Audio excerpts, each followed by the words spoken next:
Hello friends, welcome back to my channel knowledge guru India.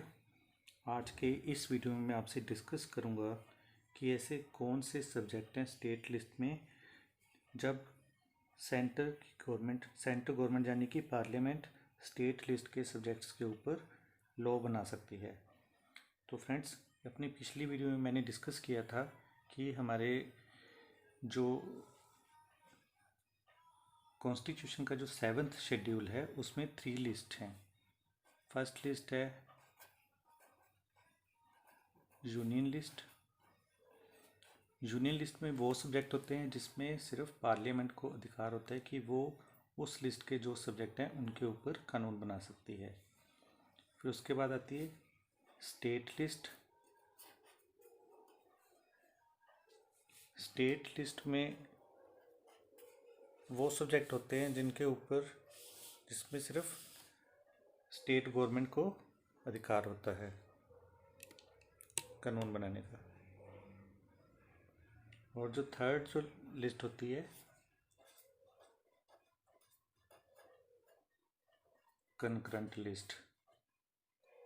Concurrent list में कुछ ऐसे matters होते हैं, सब्जेक्ट्स होते हैं जिनके ऊपर बहुत सेंट्रल गवर्नमेंट यानी कि पार्लियामेंट और स्टेट गवर्नमेंट यानी स्टेट की जो लेजिस्लेचर है वो भी उनके ऊपर कानून बना सकती है। तो ये लिस्ट हमने अपनी लास्ट वीडियो में डिस्कस की थी। इस वीडियो में मैं आपसे डिस्कस करूँगा कि स्टेट लिस्ट के ऊपर ऐसे कौन सी कंडीशन है जब सेंट्रल गवर्नमेंट यानी कि पार्लियामेंट स्टेट लिस्ट के सब्जेक्ट्स के ऊपर कानून बना सकती है। तो फ्रेंड्स, हम नॉर्मल देखते हैं कि जब हम सेंटर और स्टेट के बीच में डिस्ट्रीब्यूशन ऑफ पावर्स देखते हैं, लेजिस्लेटिव पावर्स हैं वो डिस्ट्रीब्यूटेड हैं between centre and the states according to these 3 list. But abnormal circumstances में और कुछ स्पेशल सर्कमस्टांसिस में पार्लियामेंट के पास ऐसा अधिकार आ जाता है कि वो स्टेट लिस्ट के सब्जेक्ट के ऊपर कानून बना सकती है। तो वो कौन सी कंडीशंस हैं जिसमें सेंट्रल गवर्नमेंट यानी कि पार्लियामेंट स्टेट लिस्ट के सब्जेक्ट के ऊपर कानून बना सकते हैं। तो ऐसी फर्स्ट कंडीशन जो है व्हेन राज्यसभा यानी कि upper house of the parliament passes a resolution. तो फ्रेंड्स, ये फर्स्ट कंडीशन होती है जब राज्यसभा ये डिक्लेयर कर देती है कि ये नेशनल इंटरेस्ट में ज़रूरी है कि पार्लियामेंट के लिए कि स्टेट लिस्ट के किसी सब्जेक्ट के ऊपर एक लॉ बनाया जाए। सो राज्यसभा जब ऐसा प्रस्ताव पारित कर देती है तो उस कंडीशन में पार्लियामेंट में ऐसा कानून बनाया जा सकता है स्टेट लिस्ट के सब्जेक्ट के ऊपर पार्लियामेंट के द्वारा। तो राज्यसभा कैसे इसको पारित करती है? तो राज्यसभा के जो मेंबर्स हैं उसमें मोर देन 2/3 ऑफ द जो मेंबर वहाँ पे प्रेजेंट होते हैं उनकी more than 2/3 of the members present and voting. मतलब वो मेंबर अगर प्रेजेंट हैं जो उनके 2/3 अगर वोटिंग करें, इस रेजोल्यूशन को पास करें, तो लोकसभा इस सब्जेक्ट के ऊपर अपना कानून बना सकती है। ऐसा जो कानून है वो कितने पीरियड के लिए वैलिड होता है? वो वैलिड होता है 1 ईयर के लिए, 1 टाइम में। मतलब एक बार अगर ये रेजोल्यूशन पास हो जाए तो 1 ईयर तक वो कानून लागू रहता है। और after passing of this 1 year period जो लॉ बनाया है वो 6 मंथ के बाद ख़त्म हो जाता है। तो उसके बाद दोबारा रेजोल्यूशन पास करनी पड़ती है और दोबारा वो लॉ बनाना पड़ता है। अब एक और बात जो इस बारे में ध्यान रखने योग्य है कि जब पार्लियामेंट किसी स्टेट सब्जेक्ट के ऊपर ऐसा कानून बनाती है, जब राज्यसभा एक रेजोल्यूशन पास करती है तो स्टेट लेजिस्लेचर की जो पावर है उस सब्जेक्ट के ऊपर जो कानून बनाने की पावर वो उसके पास रहती है। बट अगर स्टेट भी उसी सब्जेक्ट के ऊपर एक लॉ बना दे और पार्लियामेंट भी सेम सब्जेक्ट के ऊपर एक लॉ बना दे तो पार्लियामेंट का जो लॉ है वो स्टेट लॉ के ऊपर ज़्यादा उसकी अहमियत रहती है। यानी पार्लियामेंट द्वारा जो कानून पास हुआ है उसकी ज़्यादा वैल्यू रहती है। सेकंड जो कंडीशन है जिसमें पार्लियामेंट स्टेट सब्जेक्ट के ऊपर कानून बना सकती है वो है during in national emergency.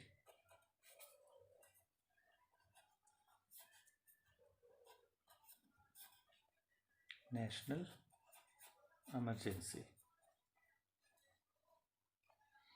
So जब देश में ऐसी कंडीशन होती है कि नेशनल इमरजेंसी चल रही है तो उस टाइम पार्लियामेंट के पास पावर आ जाती है कि वो स्टेट लिस्ट के किसी सब्जेक्ट के ऊपर कानून बना सकती है।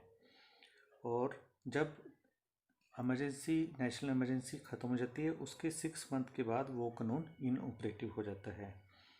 जहाँ पे भी सेम कंडीशन है, जो स्टेट लेजिस्लेचर की पावर है उसी सब्जेक्ट के ऊपर लॉ बनाने की वो उसके पास रहती है, यानी स्टेट गवर्नमेंट भी उस सब्जेक्ट के ऊपर अपना लॉ बना सकती है और पार्लियामेंट भी बना सकती है, बट पार्लियामेंट का लॉ प्रिवेल करता है उसके ऊपर, स्टेट लॉ के ऊपर। अगर सेम सब्जेक्ट के ऊपर during national emergency state legislature भी एक कानून बना दे और उसी टाइम पार्लियामेंट भी उसी सब्जेक्ट के ऊपर कानून बना दे तो पार्लियामेंट द्वारा बनाया गया कानून उसकी ज़्यादा वैल्यू रहती है।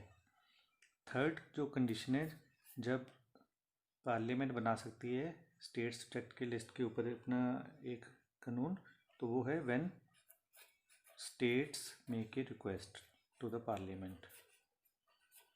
When states make a request. तो इस कंडीशन में क्या होता है, जब दो या दो से ज़्यादा स्टेट्स की लेजिस्लेचर रेजोल्यूशन पास करके पार्लियामेंट को रिक्वेस्ट करती हैं कि आप किसी स्टेट मैटर के ऊपर कोई लॉ बनाएं, तो उस कंडीशन में पार्लियामेंट के पास पावर होती है कि वो उस स्टेट सब्जेक्ट के ऊपर लॉ बना सकती है। बट यहाँ पे जो इम्पोर्टेंट बात है, that law is confined to only those states जिन्होंने रिक्वेस्ट की होती है। So this law is confined to those states which have passed such resolution. यानी अगर 2 या 3 स्टेट्स मिलके पार्लियामेंट को कहें कि हमें जी इस स्टेट के ऊपर हमारे हाथ खड़े हैं, आप लॉ बना दीजिए पार्लियामेंट, तो पार्लियामेंट के पास पावर है कि वो लॉ बनाएगी, बट वो लॉ उन्हीं स्टेट्स के ऊपर कन्फाइंड रहेगा। और उस लॉ को जो अमेंड या रिपील करने की पावर है उसके वो भी पार्लियामेंट के पास होती है, और स्टेट को लेजिस्लेचर के पास उसको अमेंड या रिपील करने की पावर नहीं होती ऐसे कानून के ऊपर। नेक्स्ट कंडीशन है, जब सेंट्रल गवर्नमेंट स्टेट सब्जेक्ट के ऊपर लॉ बना सकती है, वो कंडीशन होती है टू इम्प्लीमेंट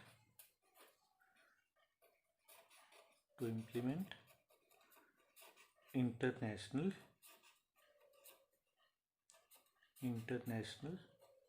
ट्रीटीज और एग्रीमेंट्स।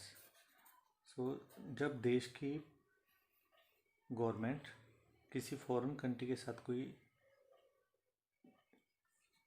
एग्रीमेंट करती है, कोई इंटरनेशनल ट्रीटी में पार्टिसिपेट करती है और कोई इंटरनेशनल कन्वेंशन में गवर्नमेंट पार्टिसिपेट करती है, तो उन ऑब्लिगेशंस और कमिटमेंट्स को पूरा करने के लिए सेंट्रल गवर्नमेंट जो बनाती है इन ट्रीटीज़ के जो रूल्स हैं उनके अकॉर्डिंग पार्लियामेंट उन ट्रीटीज़ को इम्प्लीमेंट करने के लिए एक लॉ बना सकती है स्टेट सब्जेक्ट के किसी भी सब्जेक्ट के ऊपर।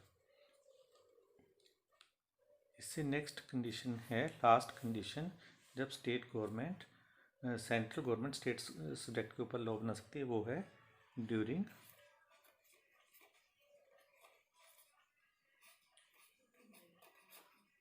President rule. सो जब किसी स्टेट में प्रेसिडेंट रूल चल रहा होता है तो पार्लियामेंट के पास पावर आ जाती है कि वो स्टेट लिस्ट के किसी सब्जेक्ट के ऊपर लॉ बनाए, लेकिन ये लॉ उसी स्टेट के लिए ही होता है।